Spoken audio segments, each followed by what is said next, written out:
The empire of lies. Of course, we know they stole history. They also once asked, with the arrogance of entitlement, why does Africa still depend on the West? And we answered not in anger, but in truth. Africa never chose dependence. We were made dependent by design through centuries of theft, dressed in robes of partnership. For example, if a man enters your home, strips it bare, forces you to labor within your own walls, then sells you back what was already yours, is that dependence, or is that careful architecture of robbery? Africa is not poor. Africa has been pillaged, bled, and lied to until even her children began to doubt their own abundance. We hold the world's wealth beneath our feet, diamonds that do not dazzle our children, gold that glitters only in foreign vaults, uranium that powers cities we will never see, cocoa that sweetens mouths that speak ill of us. So I ask you again, who depends on who? They take our oil and sell our gasoline. They take the minerals and sell us phones to call them thieves. They call it aid, but it is the interest on a debt they created. And France, still clinging to its colonial shadow, holds hostage the reserves of 14 African nations, siphoning 65% of their wealth while calling it partnership. That is not economics, that is extortion wrapped in diplomacy. Every year, over $500 billion flow from Africa to the very nations that claim to be our benefactors. Not history, not memory, now. And yet, this story, this wound, is not Africa's alone.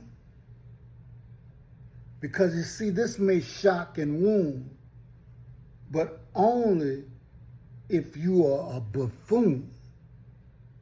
Because yet this story, this wound that may not be Africa's alone, for across the ocean, her children in the diaspora in America live the same fate under a different name.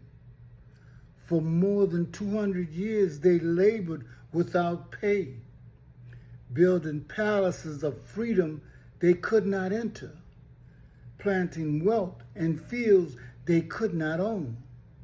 Their sweat baptized the soil of America, yet they reaped no harvest.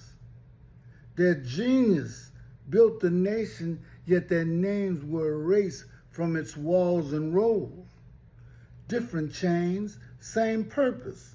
Different masters, same hunger. They spoke of contributions while pocketing the profits of stolen hands and lands.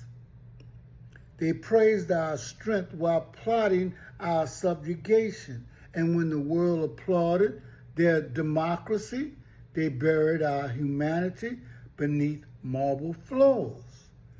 But let the record show the West's wealth is written in African blood, both on this continent and across the seas.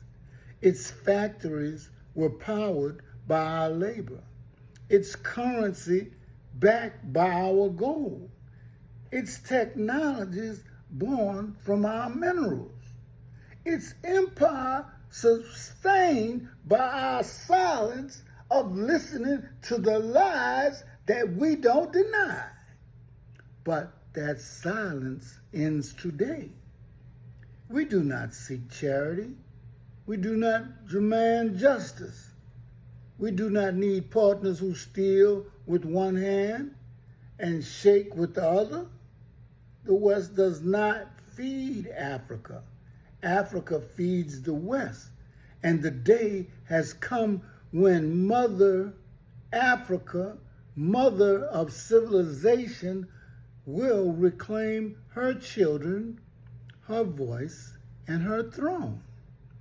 Our leaders must no longer bow to borrowed visions or beg for crumbs from stolen bread.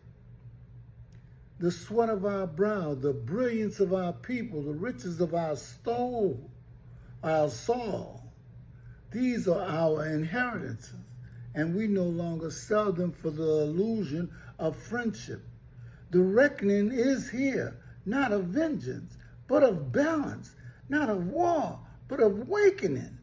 Africa will rise again, not only as the world's resource, but as its teacher once again. And the descendants of those enslaved will walk in the sunlight of a new truth, that the chains were never strength. They were fear of our power. And now that fear has a name called freedom.